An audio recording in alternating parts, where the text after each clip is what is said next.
তিনটা চারটা জেনারেশন নষ্ট করে দিল কে? যাকে আমরা মনে করেছিলাম বাংলার মহান সন্তান ইউনূস, উনি সমস্ত জিনিসটাকে সর্বনাশ করলেন। একটা ছেলেকেও কেউ বিশ্বাস করে না, মানুষ থুতু দেয়, ঘৃণা করে, প্রত্যেকটা এমন ঘৃণা করে, এটা অকল্পনীয়। পুলিশ ছাড়া কোথাও গেলে গণপিটুনি এমন ভাবে খাবে, তারা রাস্তায় পড়ে থাকবে, কুকুরের সাথে কেউ টেনেও তুলবে না। এই ছেলেগুলার সঙ্গে এখন ভাদ্র মাসের ওই যে রাস্তায় যে কুকুর পরে থাকে, এই এদের তুলনা হয়। এরা তো ধ্বংস করে দিছে। যাদের 100 টাকা ছিল না, এখন 100 কোটি টাকা আছে। 5ই আগস্টের ভিতরে এই যে কালো শক্তি তাদের ছিল, যে গণতন্ত্রের নামে স্লোগানকে, এমনকি এই সব মুনাফেকের বাচ্চারা এবং মুনাফেকের দল পূর্ব দিগন্তে সূর্য উঠেছে রক্তলাল গান গাইছে, তীরহারাই ঢেউর সাগর পাড়ি দিয়ে মুক্তিযুদ্ধের গান গাইছে, শেখ মুজিবের বাংলায় বৈষম্যের ঠাঁই নাই স্লোগান দিছে। তখন কালো শক্তি পিছনে ছিল, ছেলেরা সামনে ছিল। 5ই আগস্ট হওয়ার সঙ্গে সঙ্গেই তারা বলা শুরু করলো, আমরা কি শুধু একটা ইলেকশন করার জন্য রক্ত দিছি? এই দেশ আমরা পরিবর্তন করব। কি পরিবর্তন করব? 72-এর সংবিধান থাকবে না।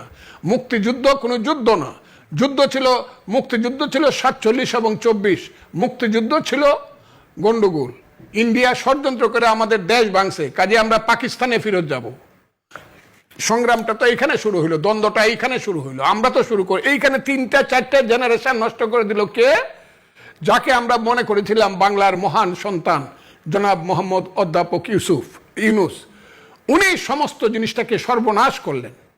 উনি 4টা জেনারেশন, আজকের জেনারেশন, আগের জেনারেশন, এখনকার জেনারেশন যেটা এনসিপি করছে, এবং তার পরবর্তী সময়ের 2টা জেনারেশনকে ধ্বংস করে দিলেন। মেধার ভিত্তিতে চাকরি পাইবা, এই স্বপ্নটা দেখানো হয়েছে। আজকে যাকতো তারা কলেজে, ইউনিভার্সিটি, যেখানে যায় এখানেই গণপিটুনি খাবে। একদিনের ডাক দিলে যেখানে 60 লাখ লোক হইতো, এখন 60 জন লোক হয় না। কারণটা হলো এখন বুঝতে পারছে এই ছেলেগুলা নেতা ছিল না, তারা ছিল অভিনেতা। তাদেরকে দিয়ে অভিনয়টা করাইছে কে? ওই যে সিরাজউদ্দৌলা সিনেমা হইলে পরে এটা ডাইরেক্টর থাকে, পরিচালক থাকে খান আতাউর রহমান আতা। উনি আনোয়ার হোসেন রে বানায় সিরাজউদ্দৌলা, বাংলা বিহার উড়িষ্যা বলার জন্য। সিনেমা যখন দেখায় তখন মানুষ মনে করে আনোয়ার হোসেন বুঝি সিরাজউদ্দৌলা, কিন্তু আসলে আনোয়ার হোসেন তো সিরাজউদ্দৌলা না, সে অভিনয় করতেছে। এই ছেলেগুলাও নেতার অভিনয় করছে, এবং নেতার অভিনয় করছে বলে এই ছেলেগুলা আঙ্গুল ফুলে কলা গাছ, কলা গাছ ফুলে বট গাছ, বট গাছ ফুলে জোড়া। এদের একটা ছেলেকেও কেউ বিশ্বাস করে না, মানুষ থুতু দেয়, ঘৃণা করে, প্রত্যেকটা এমন ঘৃণা করে, এটা অকল্পনীয়। পুলিশ ছাড়া কোথাও গেলে গণপিটুনি এমন ভাবে খাবে, তারা রাস্তায় পড়ে থাকবে, কুকুরের সাথে কেউ টেনেও তুলবে না। যে ছেলেগুলোকে একসময় মনে করতো বাংলাদেশের শ্রেষ্ঠ সন্তান আমাদের আজকের প্রজন্ম, সেই ছেলেগুলোর সঙ্গে এখন ভাদ্র মাসের ওই যে রাস্তায় যে কুকুর পরে থাকে, এই এদের তুলনা হয়। এরা তো ধ্বংস করে দিছে। যাদের 100 টাকা ছিল না, এখন 100 কোটি টাকা আছে।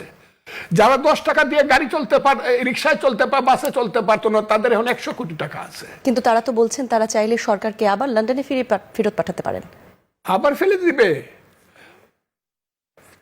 তাইলে বলতে হবে, ধরুন তুমি দ্বিধা হও, আমি মাটির নিচে চলে যাই, চেষ্টা করে দেখতে পারে। এই সরকারকে আবার এরা ফেলে দিবে?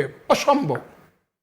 এদের ডাকে এখন আর 2000 লোক জমা করা দেবে। হ্যাঁ, তবে ওই যে কালো শক্তি আছে, প্রতি শুক্রবারে মসজিদ থেকে বের হয়, আল্লাহর নামকে যারা অপবিত্র করতেছে, আল্লাহর মসজিদ থেকে বের হয়ে যারা মুনাফিকের স্লোগান দেয়, সেই কালো শক্তি, তাদের একটা শক্তি আছে, মিছিলের শক্তি, কিন্তু সেই শক্তি কিন্তু লিমিটেড।